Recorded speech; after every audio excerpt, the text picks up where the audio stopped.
अब हम नॉर्मल बात करें, देखिए अब ये तो एक एस्पेक्ट हो गया, बड़े लेवल पे क्या कर सकते हैं वाटर बनाए।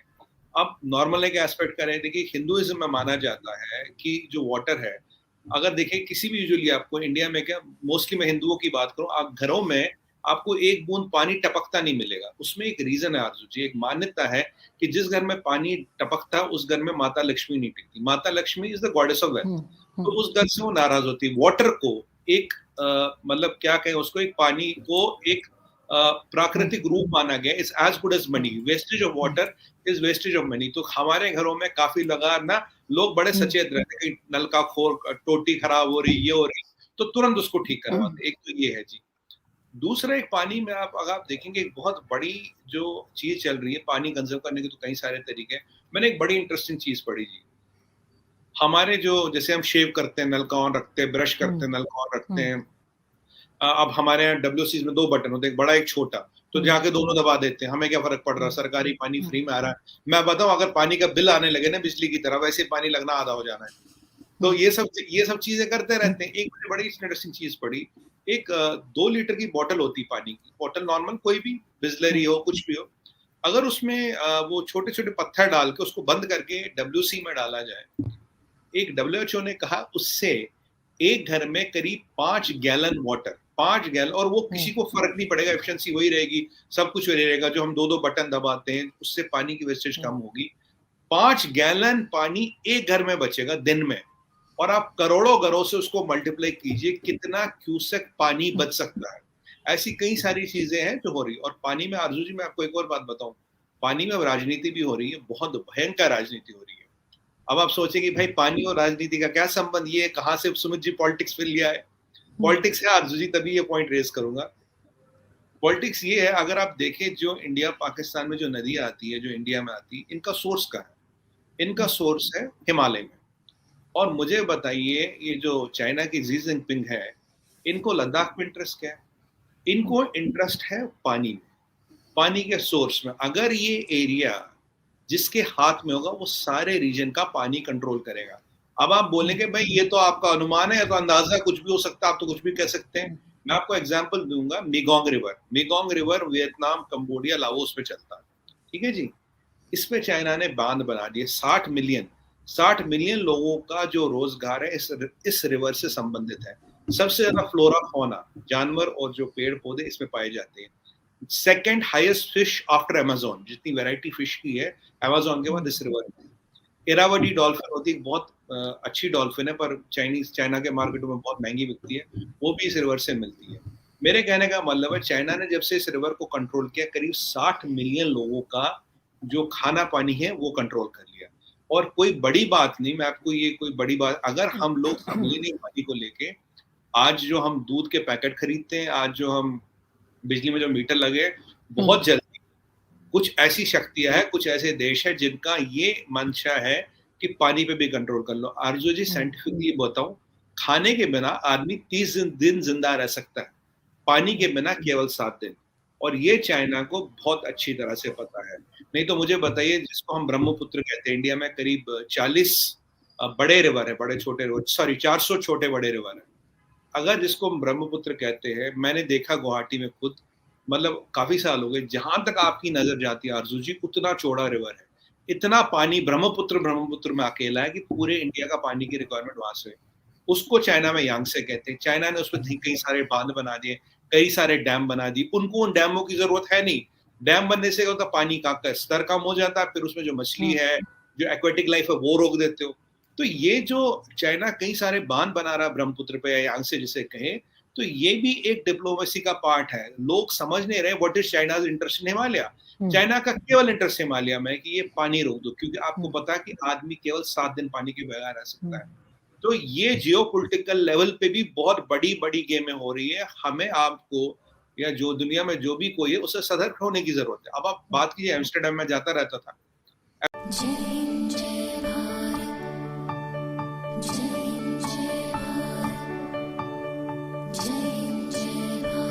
तो वाटर एक बहुत इंपॉर्टेंट इशू है। देखिए, अभी अगर आप दुनिया भर में वाटर की सिचुएशन देखें, मैंने भी इस पे थोड़ा स्टडी किया था, एनालाइज किया था। अभी जो टोटल वाटर अवेलेबल है, फ्रेश वाटर दुनिया में, केवल 3% है, केवल 3%। जिसमें से 2.5% पानी तो अपने जो पोलर आइस कैप्स है, ग्लेशियर्स है, इसमें फंसा पड़ा, बर्फ बना पड़ा है।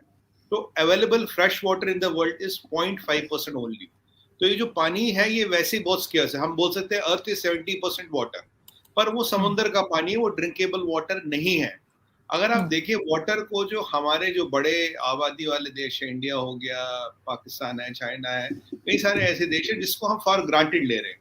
अगर मैं आपको इंडिया की बात करूं, हमारे यहाँ, पहले आपको एक जनरिक आउटलुक देता हूँ। हमारे यहाँ क्या है, दो तीन तरह से पानी को देखा जाता है। पहले बात तो सबको लगता है भाई पानी जमीन में है, जमीन का पानी फ्री है, कोई दिक्कत नहीं। सच्चाई ये है आरजू जी, अगर आप टेक्निकली देखें, साइंटिफिकली देखें, अभी 40% इंडिया पे, 40% ऑफ एंटायर इंडिया पे एक भयंकर ड्राउट आने का डर रहता है, क्योंकि पानी कम है। काफी स्ट्रियो में पानी कम हो रहा, वाटर टेबल रिसीड हो रही है। 60% से लेके 80% तक हम जो पानी है जमीन से निकालते हैं, ग्राउंड वाटर, जो वहां कई सौ सालों से जमा हुआ है। मैं आपको एक नंबर देता हूँ, 230 square cubic kilometres of water, 230 square cubic kilometres of water, मान लीजिए लगभग लगभग छोटा समुद्र पानी का, ये हम एक साल में खर्च कर रहे हैं। हम उड़ा रहे हैं इसको, खर्च कर रहे हैं, और हम क्या कर रहे हैं, बोरेंगे और नीचे कर ली, और नीचे कर ली, और नीचे कर ली। हमारे यहाँ जो कॉन्सेप्ट है वाटर का, ये मतलब लगता है यार ये तो फ्री है, जमीन में से निकल रहा है, इसकी कोई वैल्यू है नहीं। पर अब वो थोड़ी सिचुएशन बदल गई है, लोगों को इसके बारे में पता लगा। इसके दो तीन एस्पेक्ट है। पहला एस्पेक्ट है कि अब जो आपका जो नई बिल्डिंगें बन रही है, नई सोसाइटीज बन रही है, नई भी जो भी बड़ा एक सेटअप बन रहा है, मैं तो कई बार अपने राष्ट्रीय टीवी पे, नेशनल टीवी पे कह चुका हूँ, भाई जब तक रेन वाटर हार्वेस्टिंग का एक सिस्टम ना हो, जैसे आप फायर क्लियरेंस नहीं देते, आपके 2 स्टेयरकेस हो तो बिल्डिंग को क्लियरेंस नहीं मिलेगा। जब तक रेन वाटर हार्वेस्टिंग का पूरा लीक प्रूफ सिस्टम ना हो, तब तक क्लियरेंस मत, और क्लियरेंस को रिन्यू मत करो। आप आज एक अच्छे 4 मंजिला कोठी कोई बना रहा, फार्म हाउस बन रहा, उसका नक्शा तो पास होता है, पर रेन वाटर हार्वेस्टिंग के लिए कुछ नहीं होता। सच्चाई ये है, 120 सेंटीमीटर रेनफॉल जो इंडिया और पाकिस्तान में एवरेज होता है, जो बहुत पानी है, और हम क्या करते हैं, नदियों नालों में बह के सीधा जाता है समुद्र में, ये पानी टोटल जाया होता है। और जो हमारा जमा हुआ पानी है, उसको हम निकाल निकाल के उड़ा रहे हैं। कहानी ये है। पर अभी लेटेस्ट गवर्नमेंट ने 2-3 चीजें इंडियन गवर्नमेंट ने अच्छी की है। एक तो मोदी जी ने 2019 में, हमने काफी बोला भी था और काफी इसकी डिमांड भी थी, एक आरजू जी एक मिनिस्ट्री बनाई है, जल शक्ति मंत्रालय, यानी कि वाटर रिसोर्सेज मिनिस्ट्री। इस मिनिस्ट्री का काम है टोटल वाटर मैनेजमेंट, वाटर और सैनिटेशन मैनेजमेंट। अब आपको इसका एक एग्जांपल दूं, आज तक 2-1 साल हो गए, फिर कोविड भी आया, दिक्कतें आई। आज तक आरजू जी उन्होंने 4 करोड़ कनेक्शन, पीने के पानी के कनेक्शन लोगों के घर में दिए। आज जो वाटर जिस जहां पानी आता है, 70 से 80% एरिया हमारा कवर्ड है। दिन में 1.5 लाख करीब कनेक्शन ये दे रहे हैं। और जो वाटर बॉडीज, उनका मैनेजमेंट कैसे हो, कैसे ना हो, वाटर को कंजर्व कैसे किया जाए। एक बहुत अच्छी चीज और की, जो हमारे हाईवे मिनिस्टर है नितिन गडकरी जी, जहां जहां हाईवे बन रही है आरजू जी, उसके आसपास इन्होंने कई सारे पॉन्ड्स बनाए, वाटर बॉडीज बनाए। अब क्या होता है, उनमें पानी जाता है, तो वो क्या होता है, वो जो पानी बारिश का आता है उनमें भर जाता है, धीरे धीरे वो पानी जाके नीचे जाता है। जो वाटर टेबल रिप्लेनिशमेंट करते हैं, वाटर टेबल को रिप्लेनिश करना है, उसको फिर से भरना, वो काम करते हैं। मैं आपको एक और एग्जांपल दूंगा। जब मोदी जी गुजरात के सीएम बने थे, तो गुजरात में बड़ा खारा पानी आता था आरजू जी। अगर आप चाय पिए तो वो चाय फट जाएगी, मतलब चाय में नमक होता था, मतलब इतना खारा पानी था। इन्होंने कहीं 1000 या कुछ लाख तालाब खुदवाए, छोटे बड़े। अब हुआ क्या आरजू जी, पहले साल बारिश हुई, खत्म, कुछ नहीं हुआ। दूसरे बार हुई, कुछ नहीं। तीसरी बार हुआ, कुछ नहीं हुआ। चौथी बार उन तालाबों में पानी दिखने लगा, और रिजल्ट क्या हुआ, 5वें साल तक जो ग्राउंड से पानी निकलता था, वो मीठा पानी निकलता। मतलब अब वहां मीठा पानी निकलता। दूसरा इंपॉर्टेंट जो है, मैं बड़े लेवल की बात करूं, ये जो हमारी नदियां हैं, अब देखिए हमारी एक नदी में तो इतनी बाढ़ आती है, बिहार में, आसाम में, और दूसरी नदी बिल्कुल सूख गई है। जो एक अटल बिहारी जी का प्रोजेक्ट था, अटल बिहारी वाजपेयी जी का, कि नदियों को मिलाया जाए, ताकि जो इनमें है पानी का डिस्ट्रीब्यूशन हो। अगर नदियों में पानी रहता आसपास, अगर आप जंगल उगाए, पेड़ उगाए, तो उसमें पानी और आता है। ये 2-3 बड़े स्टेप है जो अभी गवर्नमेंट कर रही है, और जो गवर्नमेंट को अभी करना चाहिए। अगर अब हम नॉर्मल बात करें, देखिए अब ये तो एक एस्पेक्ट हो गया, बड़े लेवल पे क्या कर सकते हैं, वाटर बनाए। अब नॉर्मल एक एस्पेक्ट करें, देखिए हिंदुइज्म में माना जाता है कि जो वाटर है, अगर देखिए किसी भी, यूजुअली आपको इंडिया में, क्या मोस्टली मैं हिंदुओं की बात करूं, आप घरों में आपको एक बूंद पानी टपकता नहीं मिलेगा। उसमें एक रीजन है आरजू जी, एक मान्यता है कि जिस घर में पानी टपकता उस घर में माता लक्ष्मी नहीं टिकती। माता Lakshmi is the goddess of wealth. तो उस घर से वो नाराज होती है। वाटर को एक मतलब क्या कहें उसको, एक पानी को एक प्राकृतिक रूप माना गया। Is as good as money. Wastage of water is wastage of money. तो हमारे घरों में काफी लगा ना, लोग बड़े सचेत रहते हैं कि नल का खोर, टोटी खराब हो रही, ये हो रही, तो तुरंत उसको ठीक करवाते। एक तो ये है जी। दूसरा, एक पानी में अगर आप देखेंगे एक बहुत बड़ी जो चीज चल रही है पानी कंजर्व करने के, तो कई सारे तरीके हैं। मैंने एक बड़ी इंटरेस्टिंग चीज पढ़ी जी। हमारे जो जैसे हम शेव करते हैं नल का ऑन रखते हैं, ब्रश करते हैं नल का ऑन रखते हैं। अब हमारे यहाँ डब्ल्यूसीज में 2 बटन होते हैं, एक बड़ा एक छोटा, तो जाके दोनों दबा देते हैं। हमें क्या फर्क पड़ रहा है, सरकारी पानी फ्री में आ रहा है। मैं बताऊं, अगर पानी का बिल आने लगे ना बिजली की तरह, वैसे पानी लगना आधा हो जाना है। तो ये सब चीजें करते रहते हैं। एक मैंने बड़ी इंटरेस्टिंग चीज पढ़ी। एक 2 लीटर की बोतल होती पानी की, बोतल नॉर्मल कोई भी, बिस्लरी हो कुछ भी हो, अगर उसमें वो छोटे छोटे पत्थर डाल के उसको बंद करके डब्ल्यूसी में डाला जाए, एक डब्ल्यूएचओ ने कहा उससे एक घर में करीब 5 गैलन वाटर, 5 गैलन, और वो किसी को फर्क नहीं पड़ेगा, एफिशिएंसी वही रहेगी, सब कुछ वही रहेगा। जो हम 2-2 बटन दबाते हैं उससे पानी की वेस्टेज कम होगी। 5 गैलन पानी एक घर में बचेगा दिन में, और आप करोड़ों घरों से उसको मल्टीप्लाई कीजिए, कितना क्यूसेक पानी बच सकता है। ऐसी कई सारी चीजें हैं जो हो रही है। और पानी में आरजू जी मैं आपको एक और बात बताऊं, पानी में अब राजनीति भी हो रही है, बहुत भयंकर राजनीति हो रही है। अब आप सोचेंगे भाई पानी और राजनीति का क्या संबंध, ये कहां से सुमित जी पॉलिटिक्स में लिया है? पॉलिटिक्स है आरजू जी, तभी ये पॉइंट रेज करूंगा। पॉलिटिक्स ये है, अगर आप देखें जो इंडिया पाकिस्तान में जो नदियां आती है, जो इंडिया में आती है, इनका सोर्स कहाँ है? इनका सोर्स है हिमालय में। और मुझे बताइए, ये जो चाइना की जी जिनपिंग है, इनको लद्दाख में इंटरेस्ट क्या है? इनको इंटरेस्ट है पानी में, पानी के सोर्स में। अगर ये एरिया जिसके हाथ में होगा वो सारे रीजन का पानी कंट्रोल करेगा। अब आप बोलेंगे भाई ये तो आपका अनुमान है, तो अंदाजा कुछ भी हो सकता है, आप तो कुछ भी कह सकते हैं। मैं आपको एग्जांपल दूंगा, Mekong river. Mekong river Vietnam, Cambodia, Laos में चलता है, ठीक है जी।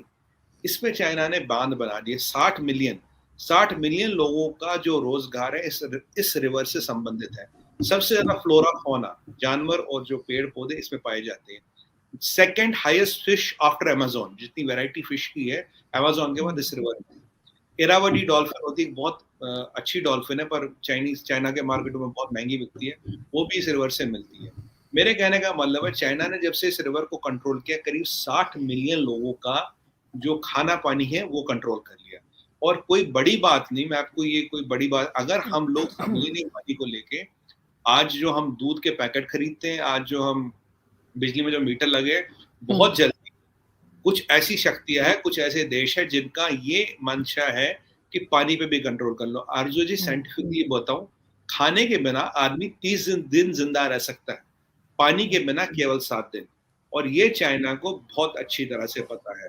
नहीं तो मुझे बताइए, जिसको हम ब्रह्मपुत्र कहते हैं, इंडिया में करीब 40 बड़े रिवर है, बड़े छोटे रिवर, सॉरी 400 छोटे बड़े रिवर है। अगर जिसको हम ब्रह्मपुत्र कहते हैं, मैंने देखा गुवाहाटी में खुद, मतलब काफी साल हो गए, जहां तक आपकी नजर जाती है आरजू जी, उतना चौड़ा रिवर है। इतना पानी ब्रह्मपुत्र में अकेला है कि पूरे इंडिया का पानी की रिक्वायरमेंट वहां से है।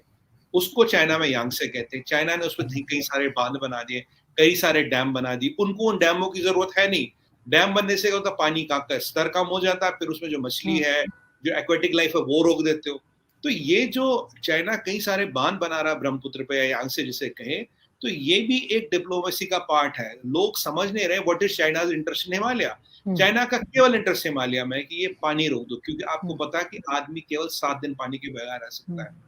तो ये जियोपॉलिटिकल लेवल पे भी बहुत बड़ी बड़ी गेमें हो रही है। हमें, आपको, या जो दुनिया में जो भी कोई है, उससे सतर्क होने की जरूरत है। अब आप बात कीजिए, एम्स्टर्डम में जाता रहता था, एम्स्टर्डम में इतनी छोटी पानी की बोतल 3 यूरो की, और बियर 2.5 यूरो की।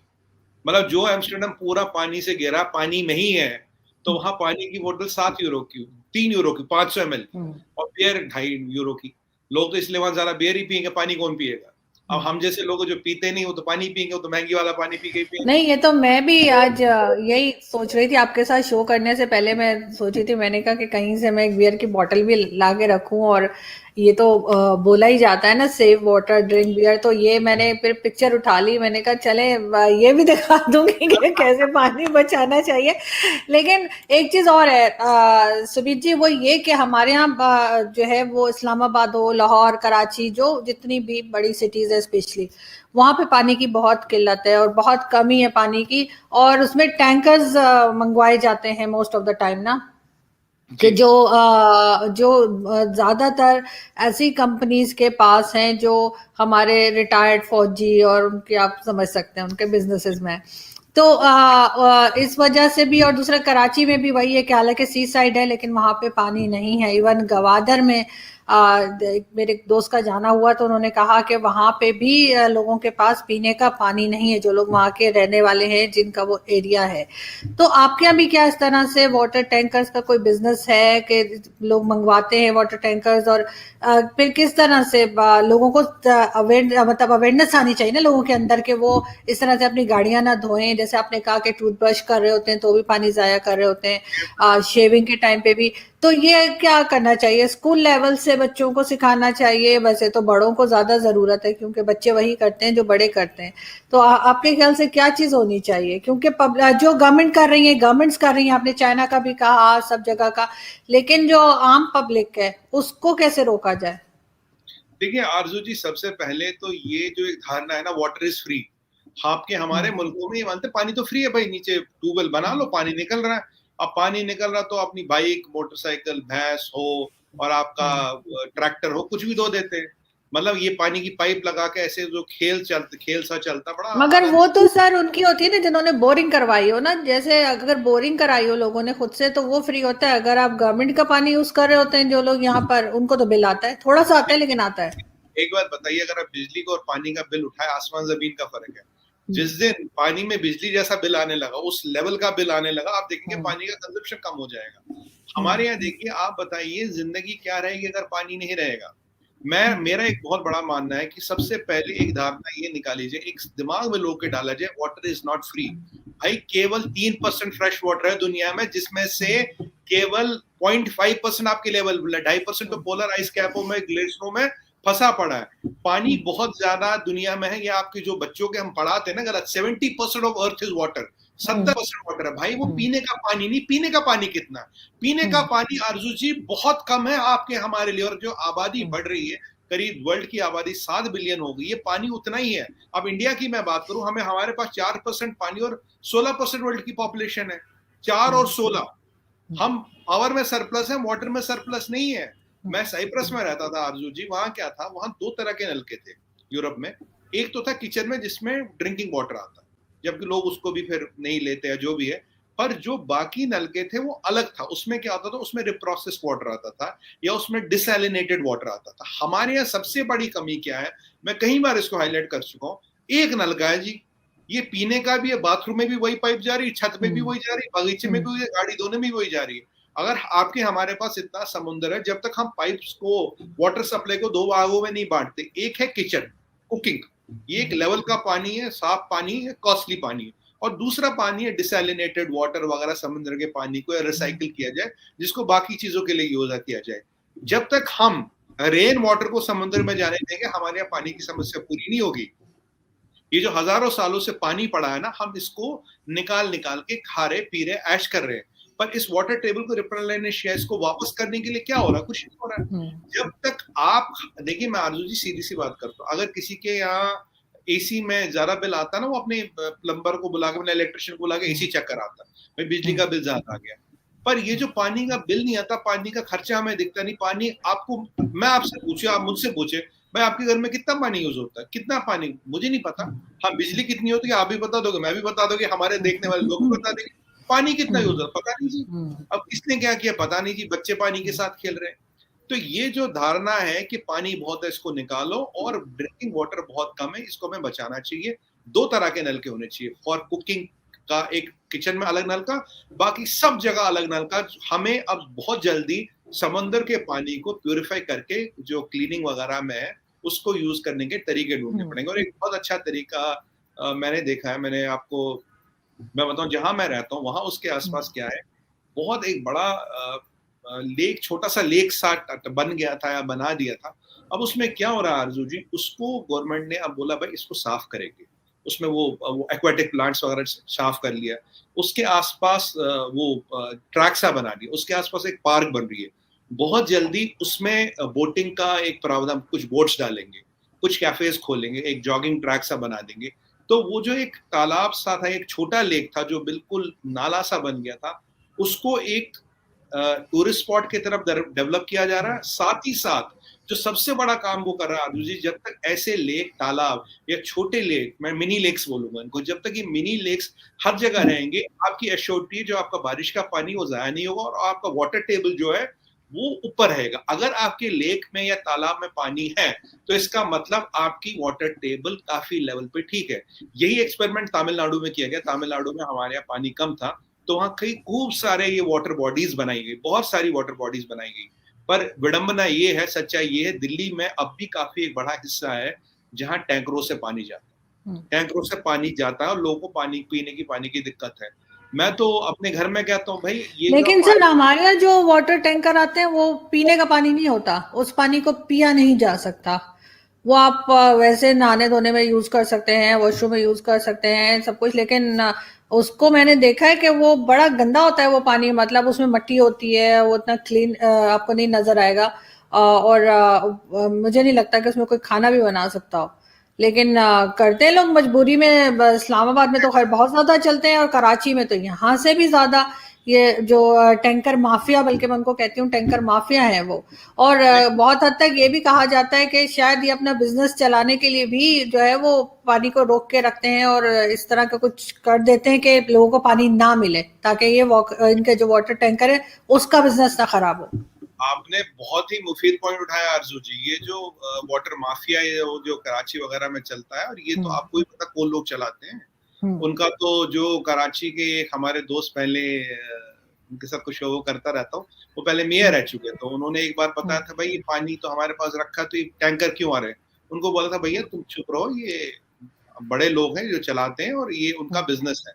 मुझे बताइए, दुनिया में पानी बेच के पैसा निकाल रहे हो आप, जमीन से पानी निकाल रहे हो, वही लोग को बेच रहे हो। मैंने इसीलिए बोला था आपको, ये जो चाइना का इंटरेस्ट है ना हिमालय में, यही मॉडल रेप्लिकेट करना है बहुत बड़े लेवल पे, ताकि एक दिन इकोनॉमी तो उनकी चल नहीं रही, काम तो कुछ हो नहीं रहा, एक दिन पानी बेच बेच के पैसा कमाना। ये मेंटेलिटी देखिए, जहनियत देखिए, हमें से सतर्क रहना है।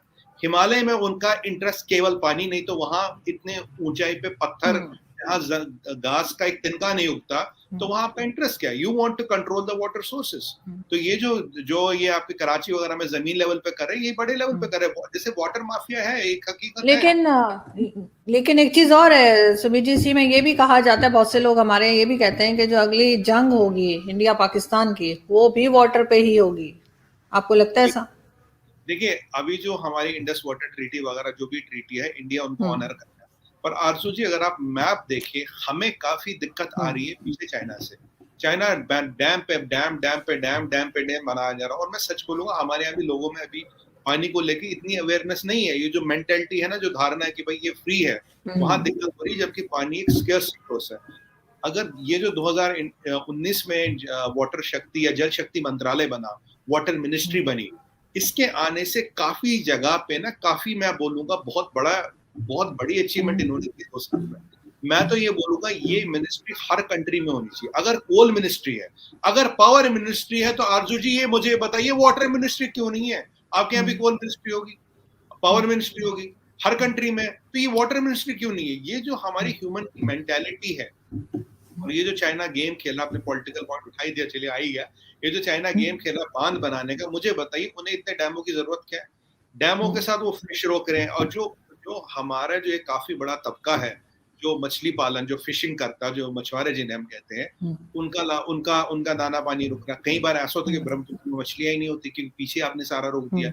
और ये पानी पता कब रोकते हैं? अब आपको बताता हूँ, जब फिश का ब्रीडिंग सीजन होता है ना, ब्रीडिंग सीजन में जब वो अंडे देते हैं तो वो पानी के साइड में रहते हैं, उनमें कुछ दिनों छोटे छोटे वो बच्चे निकलते हैं। उन दिनों पानी और कम कर देते हैं, ताकि वो 1-2 महीने आप रोक लो, जो जितनी फिश रिप्रोड्यूस होगी या नहीं होगी, वो सारी आपके पानी में ही रहेगी। तो बहुत बड़े बड़े गेम खेल रहे हैं। आप कभी प्रोग्राम कीजिएगा या आप थोड़ा स्टडी कीजिएगा मीगोंग रिवर को लेके। मीगोंग रिवर आरजू जी एक लाइव केस स्टडी है, चाइना ने कैसे उस एरिया पे लिटरली अपना वर्चस्व, अपना कंट्रोल कर रखा, क्योंकि वो लाइफ ब्लड है उसका, नॉर्थ से साउथ तक वो कनेक्ट करता है उस पेनिनसुला को और वही जाता है फिर आगे समुद्र में। आप उस रिवर को कंट्रोल कर लो, उसके आसपास की जितनी इकोनॉमियां है, क्योंकि उसमें वाटर ट्रांसपोर्ट भी होता है, उसमें हर चीज तरह की एक्टिविटी होती, लिटरली आपने उनको कंट्रोल कर रखा है। और ये इसलिए भी कर रखा है उन्होंने ताकि जो इंडिया का एक्सेस है वहां तक ना जाए, हम हम उस तरफ के समुद्र तक ना पहुंचे।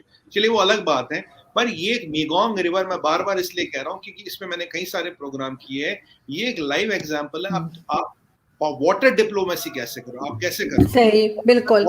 अगर वाटर कम होता गया और ह्यूमैनिटी और आबादी तो बढ़ ही रही हो, कम तो हो नहीं रही, कहीं पे आबादी बढ़ रही है, पानी कम हो रहा है। और मैंने आपको बताया पानी के बिना आप केवल 7 दिन रह सकते हैं आरजू जी, आप और हम 7 दिन से ज्यादा सर्वाइव नहीं कर सकते। और ये जो हमने मल्टी स्टोरीड बना लिए, 20 मंजिला, 30 मंजिला, 40 मंजिला, दिखने में अच्छे लगते हैं, सुंदर लगते हैं, पर अगर आप सोचे आरजू जी 40 मंजिला आपको मेरे को बोले कोई भाई एक बाल्टी पानी ऊपर तक ले जा, हम तो हो गया किसकी नहीं, हमारे यहाँ तो सर बहुत कराची में, स्पेशली इस्लामाबाद में तो खैर कम है, लेकिन कराची में बहुत ऊंची ऊंची बिल्डिंग्स बना दी है इन्होंने। और इवन जो फायर ब्रिगेड है उनके पास इतनी लंबी सीढ़ियां नहीं है कि जिससे वो ऊपर के फ्लोर को जो है वो बचा सके। बहुत बार ऐसा हुआ है कि आग लगी है और नहीं, उनके पास कुछ भी ऐसा कुछ नहीं था जिससे वो उस फ्लोर को बचा पाते। तो लोग यही कहते हैं कि जी आप बिल्डिंग तो इतनी ऊंची बना देते हैं, लेकिन उसके बाद उसका आपने मैनेज कैसे करना है, वो ऐसा कुछ भी नहीं होता। तो ये प्रॉब्लम्स तो है यहाँ पर और बड़े टाइम से हैं, अभी से नहीं। कई गवर्नमेंट्स आई और गई, लेकिन इस इशू को, यानी एक बार तो कराची में फ्लोर पे आग लगी थी और उन्होंने कहा कि बस ठीक है खुद ही बुझ जाएगी, इसलिए कि जल जल के जब सब कुछ खत्म हो जाएगा तो अपने आप ही आग खत्म हो जाएगी, क्योंकि वहां तक पहुंचने के लिए कि फायर ब्रिगेड वहां तक पहुंचे उनके पास कुछ नहीं था। और अभी भी वही हाल है, बिल्डिंग्स बना लेते हैं एक से एक ऊंची, एक से एक ऊंची, लेकिन इनके पास उसके बाद कुछ नहीं होता कि अगर कोई इमरजेंसी हो जाए तो क्या करना है, कुछ नहीं पता यहाँ पे। और ये देखिए आरजू जी, सोचिए अगर आप 40वें मंजिल पे रहते, 30वें मंजिल पे रहते हैं, तो अगर पानी नहीं है क्या कर लो। और ये जो हमारे यहाँ 120 सेंटीमीटर बारिश एवरेज कह रहा हूँ, कहीं 250 तक भी होती कई एरिया में, पर 120 का जो एवरेज है बहुत बढ़िया बारिश होती है, ऊपर वाले की बहुत मेहरबानी इस एरिया पे।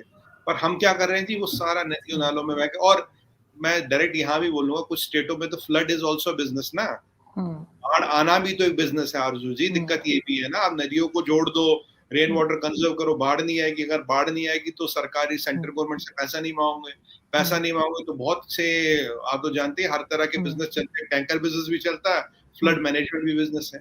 तो ये काफी चीजें हैं, काफी चीजें करनी है। पर जो सबसे इंपॉर्टेंट चीज है आरजू जी वो है, जब तक लोगों के दिमाग में ये ना आए इनफाइनाइट रिसोर्स नहीं है, ये फाइनाइट रिसोर्स है। 230 square cubic kilometres of water India is extracting every year.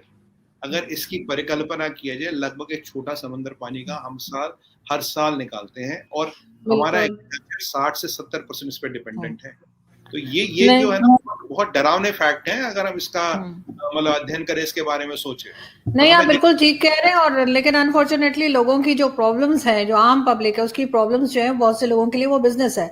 अभी हमारे रिसेंटली, लास्ट में मैं बस यही कहूंगी, रिसेंटली हमारे पीपल्स पार्टी के एक लीडर है, उन्होंने मुर्तजा वहाब साहब, उन्होंने कहा कि जी दूसरी कंट्री से इलाज के लिए लोग सिंध में आ रहे हैं, पाकिस्तानी सिंध का नाम उन्होंने लिया, जबकि सिंध में हाल ये है कि अगर किसी को कोई कुत्ता काट जाए तो उसकी वैक्सीन नहीं है।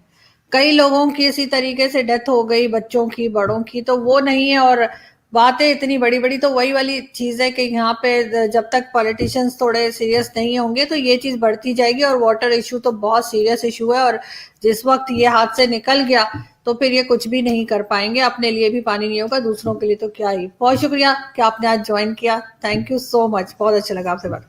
थैंक यू आरजू जी। एक लास्ट बात बोलूंगा, ये जो मैं कहा, मुझे जगह का नाम याद नहीं आ रहा, यमन या ओमान गया था, ओमान में मुझे एक सज्जन ने बोला अगर यहाँ मेरी हड्डी टूटेगी तो उसका इलाज तो यहाँ हो जाएगा, उसके आगे या मुझे लंदन जाना या मुझे न्यू दिल्ली आना, मेरे पास और कोई ऑप्शन नहीं है। लंदन बहुत महंगा है, अमेरिका का वीजा मुझे मिलता नहीं, तो मैं आपके नई दिल्ली में, गुड़गांव या दिल्ली में ही आपको मिलूंगा, ये तो स्थिति है। अब ये उनको कहाँ से पता लग रहा कि लोग सिंध इलाज करने के लिए जा रहे हैं, अब ये तो वही जाने। लेकिन बिल्कुल सही कह रहे हैं आप, लेकिन जाते जाते आपने 2 पिक्चर्स मुझे भेजी थी, उसका भी आप अगर मुझे थोड़ा सा बता दें। जी, ये जो आप देख रहे हैं आपके राइट साइड पर स्क्रीन के, और आप दूसरी लगा दें, तो ये एक दूसरी, ये हाँ, ये पूरा बड़ा एरिया है। इसमें क्या हो रहा है, ये एक मिनी जो मैं इसको लेक सा था, ये मिनी लेक सा था। इसके आसपास देखें वो डेवलपमेंट हो रही, रोड प्लेन सी ट्रैक बन रहा है, पार्क बन रही है, इसके पानी को साफ किया जा रहा है, इसमें जो गंदगी आ रही है उनको रोका जा रहा है, और इसमें जो बोट्स डलेंगी, कुछ बोट्स डलेंगी और कुछ कैफे खुलेंगे। तो मेरा आइडिया ये है कि अगर ऐसी चीजें हम हर गली मोहल्ले में, हर शहर में बना सकते हैं, तो क्या होगा, एक तो वाटर टेबल हमारा, अगर इसमें आपको पानी दिख रहा है तो जमीन के नीचे काफी पानी है, उस एरिया में कभी पानी की किल्लत नहीं होगी। जो बारिश का पानी बह के समुद्र में जा रहा था, आपने उसको रोक दिया, टूरिज्म बढ़ाया आपने, इकोनॉमी बढ़ा दी, थोड़ा लोगों का दाना पानी चलेगा, थोड़ी इकोनॉमी बढ़ेगी। तो और ये वाला जो मॉडल है, ये हिंदुस्तान में, पाकिस्तान में, दुनिया की हर कंट्री में इम्प्लीमेंट हो सकता है। बस एक इनिशिएटिव की जरूरत है, तो टूरिज्म बढ़ता है इससे। टूरिज्म क्या, अपना लोकल डोमेस्टिक टूरिज्म बनता है, बच्चों के खेलने कूदने की जगह हो जाती है, वाटर टेबल मेंटेन हो जाता है, और आप इंश्योर करते हैं कि उस एरिया में कभी पानी की किल्लत ना हो। तो ये जो मॉडल मैंने आपको इसलिए दिखाया था कि अगर ये यहाँ पॉसिबल है, और बहुत लो कॉस्ट मॉडल है आरजू जी, ये बहुत लो कॉस्ट मॉडल, इसमें कोई करोड़ों रुपए नहीं, कोई डैम नहीं बनाना कि हजारों करोड़ लगाने। ये अगर आप मुझे बताइए, ऐसे मिनी लेक, मैं इनको बोलूंगा ऐसे मिनी लेक, तो हम हर टाउन में बना सकते हैं, कहीं कहीं साथ बना सकते हैं। तो अगर इस चीज पे ही हम डेवलप करें, जो एटलीस्ट हमारा ग्राउंड वाटर है उसके लेवल बना रहेगा और मेंटेन रहेगा, और आपको और हमें आने वाले कई सालों तक पानी की किल्लत को महसूस नहीं करना पड़ेगा। और मैं ये मानता हूँ, लास्ट पॉइंट में एक और चीज कहूंगा, मैं रिक्वेस्ट करूंगा कि 2 तरह का पानी हो, किचन में पानी आए जो कुकिंग के लिए हो, और एक अलग पानी है जो क्लीनिंग, वॉशरूम, नहाने धोने के हो। जब तक एक ही नल का आरजू जी हर जगह आ रहा है ना, उसका बहुत गलत मिसयूज हो रहा है। मुझे बताइए, अगर उसको क्लीनिंग में पैसा लग रहा है, उसमें बैक्टीरिया मारे जा रहे हैं, उसको प्रोसेस हो रहा है और वो डब्ल्यूसी में यूज हो रहा है, तो क्या फायदा उसका? तो वो तो जो उसमें पैसा लग रहा है वही जाया हो रहा है।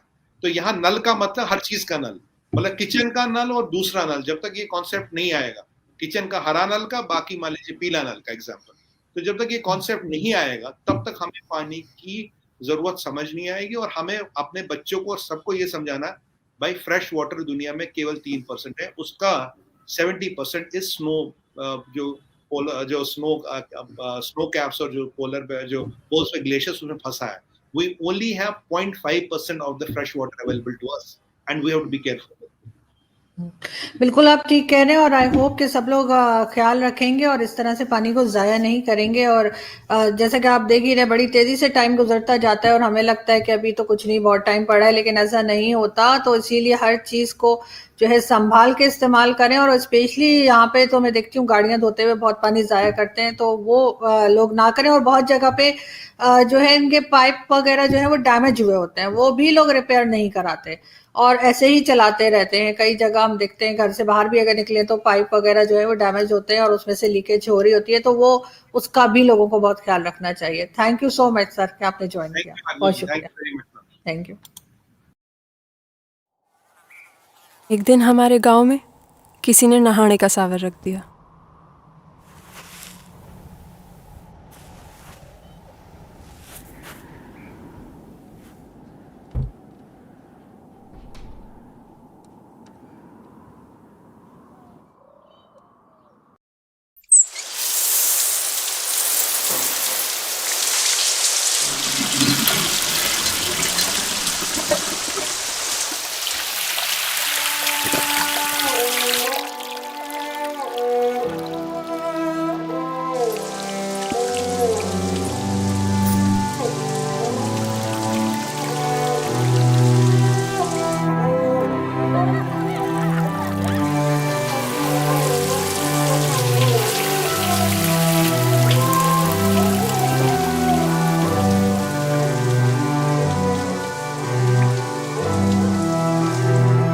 हमारे आधे गांव ने पानी पी लिया और एक शहर वाले का नहाना अभी खत्म ना हुआ।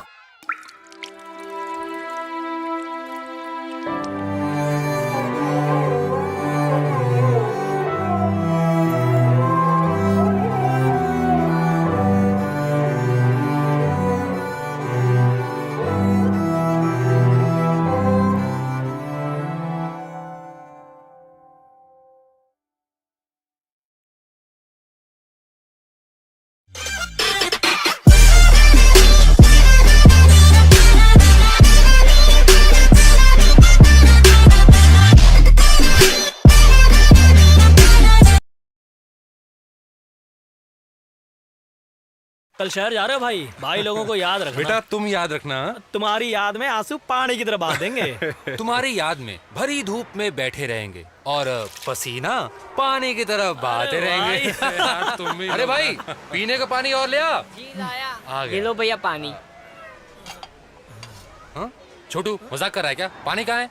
भैया अब जब बात बात में पानी बहेगा तो पीने के लिए पानी कहाँ से बचेगा? हैं? हमें अपनी सोच बदलनी होगी। पानी का जरूरत अनुसार प्रयोग करना होगा। पानी के व्यर्थ इस्तेमाल से बचना होगा, क्योंकि पानी की हर एक बूंद कीमती है। आज से पानी नहीं, समझदारी बढ़ेगी। जल है तो कल है।